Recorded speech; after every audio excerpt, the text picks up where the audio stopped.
الحمد لله كفى وسلام على عباده الذين اصطفى أما بعد فأعوذ بالله من الشيطان الرجيم بسم الله الرحمن الرحيم قد أفلح المؤمنون الذين هم في صلاتهم خاشعون والذين هم عن اللغو معرضون والذين هم للزكاة فاعلون وقال سبحانه وتعالى خذ من أموالهم صدقة تطهرهم وتزكيهم بها وصل عليهم إن صلاتك سكن لهم والله سميع عليم وقال النبي صلى الله عليه وسلم تؤخذ من أغنيائهم وترد إلى فقرائهم أو كما قال عليه الصلاة والسلام۔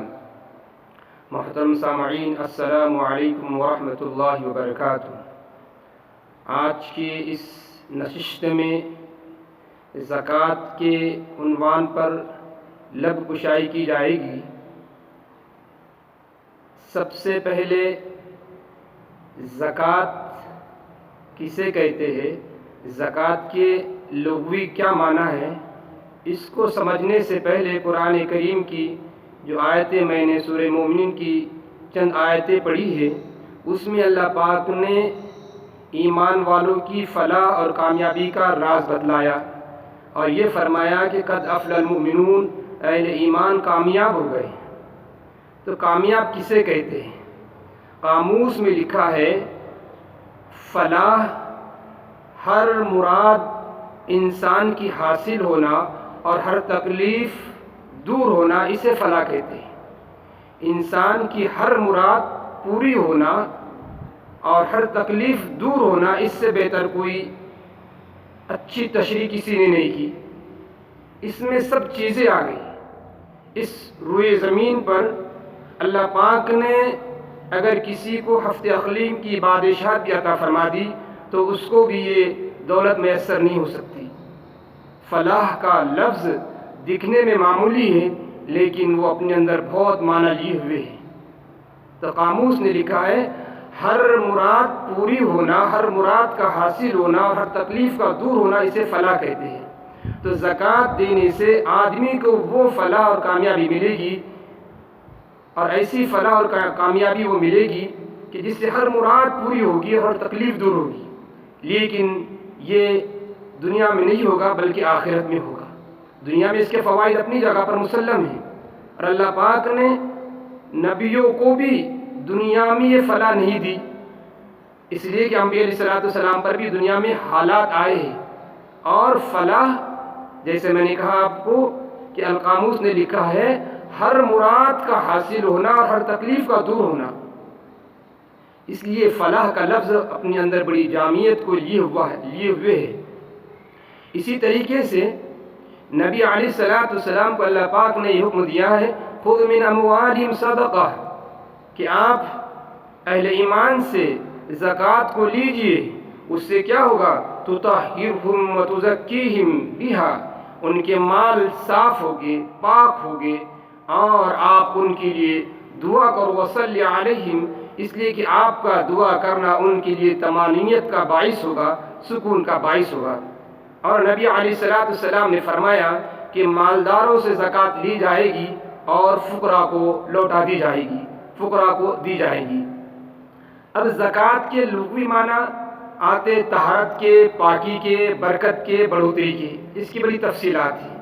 اصطلاحی شریعت میں زکوٰۃ کسے کہتے ہیں تو فرماتے ہیں شریعت نے جو مال کی مقدار متعین کی ہے اس حصے کا کسی مستحق کو مالک بنا دینا، دنیاوی منفعت کے بغیر اللہ کی رضا کے لیے، اس کو اصطلاحی شریعت میں زکوٰۃ کہتے ہیں۔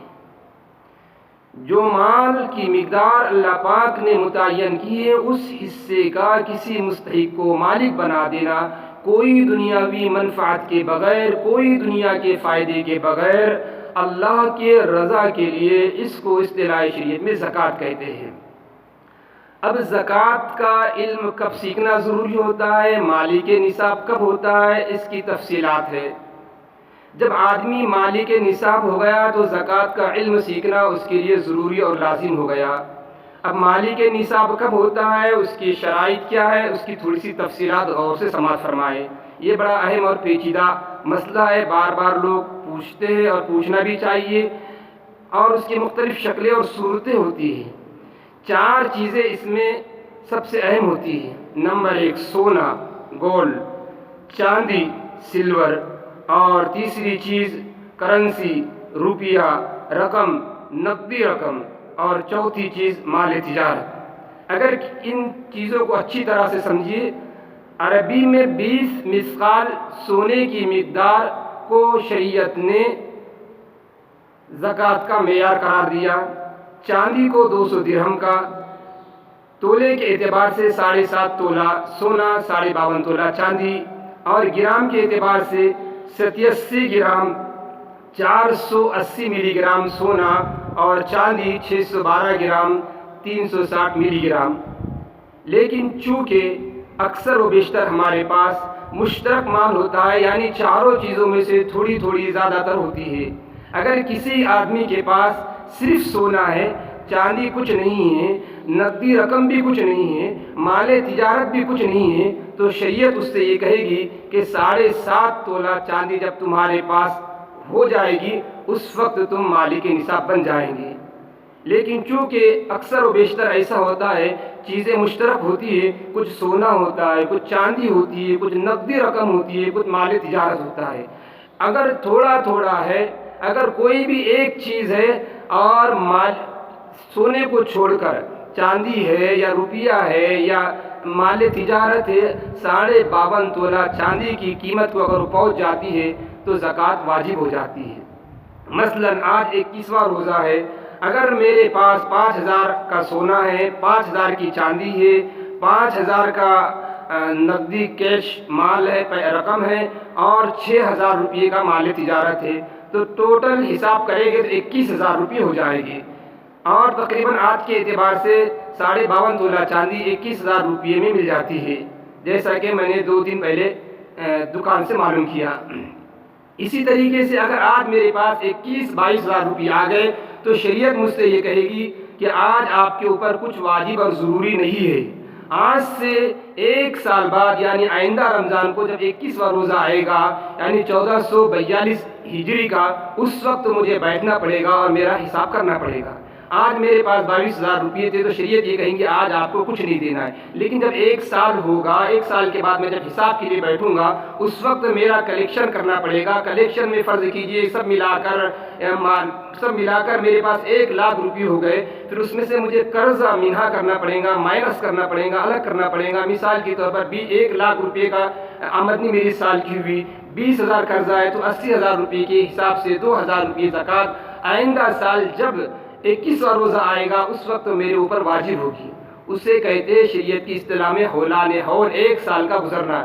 بیچ میں مال کم ہو زیادہ ہو اس سے شریعت کو کوئی مسئلہ نہیں، بیچ میں کم بھی مال ہو سکتا ہے، زیادہ بھی ہو سکتا ہے، لیکن آئندہ جب وہ تاریخ آئے گی اس میں اس بات کا خیال کرنا پڑے گا۔ مسائل بڑے تفصیل سے، لیکن چونکہ وقت کم ہوتا ہے اس لیے مختصراً عرض کرتا چلوں۔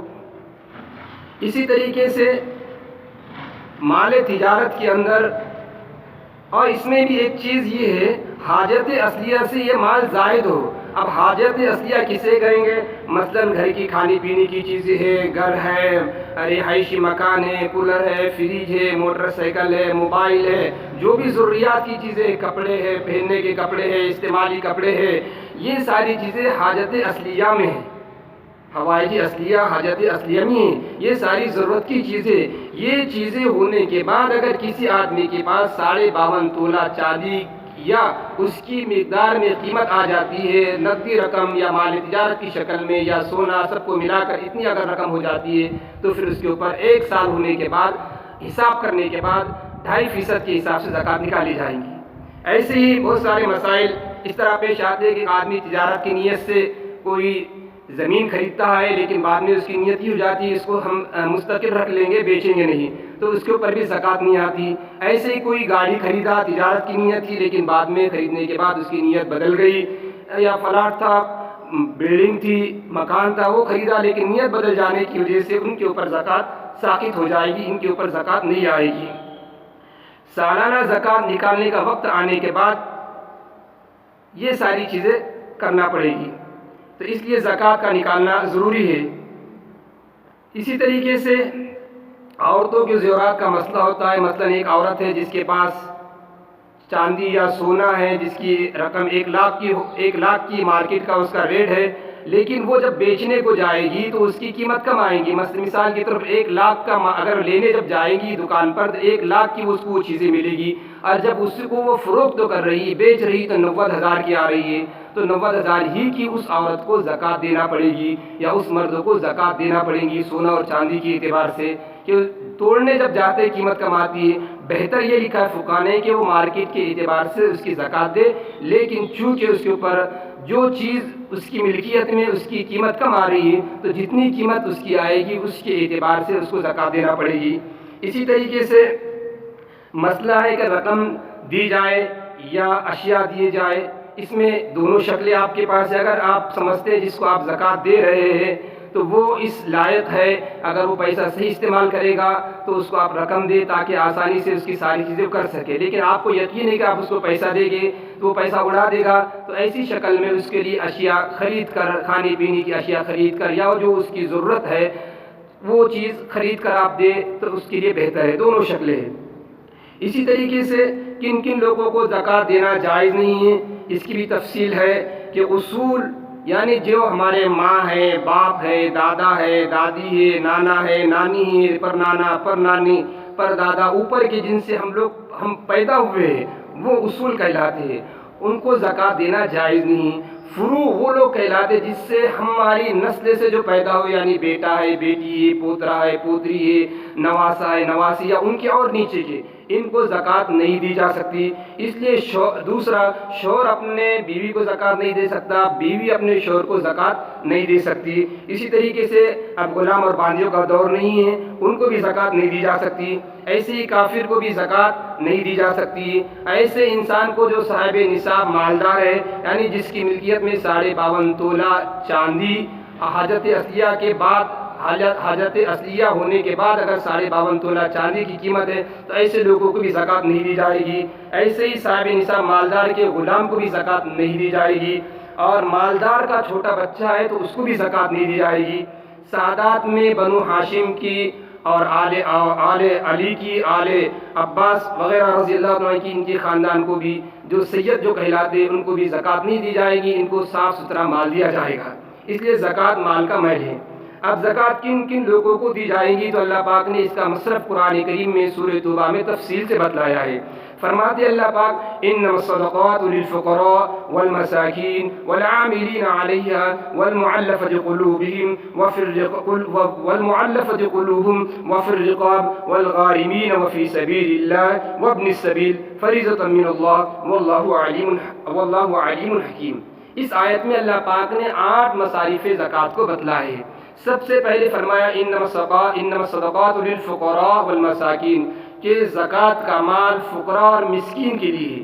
اب فقراء اور مسکین، فقیر اور مسکین کسے کہے گے، اس کی الگ الگ تشریحات ہمارے فقہاء نے کی ہے. میرے استاد حضرت مولانا خالد سیف اللہ صاحب رحمانی نے آسان تفسیر، ان کی جو کتاب تفسیر کی کتاب ہے اس میں انہوں نے لکھا ہے کہ آسان تفسیر فرماتے فقیر اور مسکین، اس میں دونوں میں زیادہ کوئی فرق نہیں ہے، اس لیے کہ دونوں کو زکوٰۃ دینا جائز ہے. تھوڑا سا معمولی سے فرق یہ ہے کہ مسکین سے مراد غریب ہے اور فقیر سے مراد بہت زیادہ غریب ہے. مسکین سے مراد غریب اور فقیر سے مراد بہت زیادہ غریب.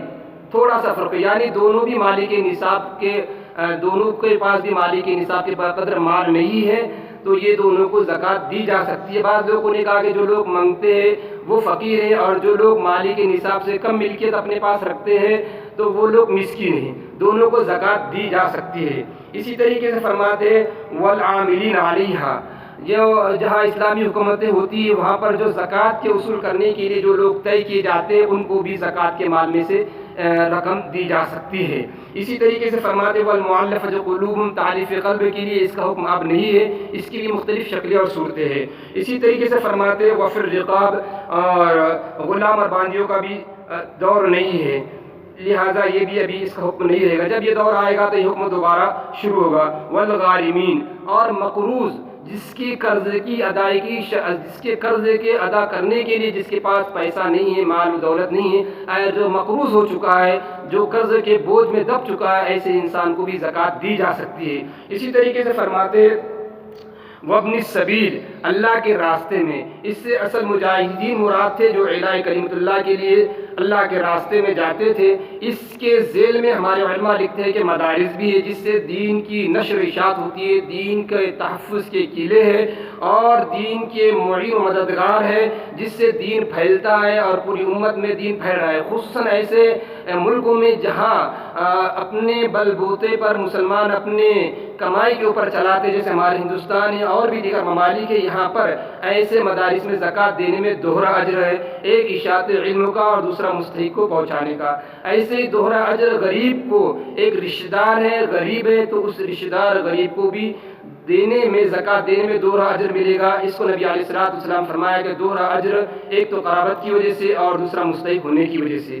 تیسرے آخری میں فرماتے وابن السبیل، راستے کا بیٹا، اس کا مطلب یہ یعنی ایک آدمی مسافر ہے اور مسافر بیٹے کو بیٹا اسی لیے کہتے ہیں کہ وہ بے سہارا ہوتا ہے، اس لیے فرمایا وابن السبیل کہ مسافر بے سہارا ہے اور وہ اپنے گھر اگرچہ کہ اس کے اپنے علاقے میں اس کے پاس بھرپور پیسہ ہے، مالک نصاب ہے، لیکن چونکہ وہ سفر میں ہے اور یہاں اس کو مجبوری لاحق ہو گئی ہے، اس لیے ایسے مسافر کو بھی زکوٰۃ دی جا سکتی ہے۔ اس وقت لاک ڈاؤن ہے اور لوگ ایک دوسری جگہ سے ہجرت کر رہے ہیں، تو ایسے مسلمانوں کو آپ زکوٰۃ دے سکتے ہیں جو پیدل دور دراز میلوں کا سفر کر رہے ہیں، اور بھی ایسی حالات پیدا ہو گئے ہیں۔ آپ دیکھ رہے ہوں گے، میں خود کل گیا تھا شہر میں، تو جب منڈیاں جہاں پر لگی ہوئی، جب منڈیاں ختم ہو رہی ہے اور ختم ہونے کے بعد وہ جو سامان لوگ اپنے سبزیوں کا چھوڑ کر جا رہے ہیں، تو بعد میں کئی مسلم خواتین آ رہی ہے اور اس کو صاف کر وہ لے جا رہی ہے۔ اس لیے بزرگوں دوستو، جن لوگوں کو اللہ پاک نے مال دیا ہے، دولت دی ہے، اس وقت وہ غریبوں کا سہارا بنے اور غریبوں کا دل کھول کر وہ حصہ لے، اور زکوٰۃ تو ویسے دینا ضروری ہے، فرض ہے، اگر نہیں دے گے تو اس کی بڑی وعیدیں ہیں۔ تو یہ زکوٰۃ کے مختصر مسائل تھے۔ اللہ پاک سے دعا ہے کہ ان تمام مسائل کو ہم تمام کو سمجھ کر عمل کرنے کی توفیق عطا فرمائے۔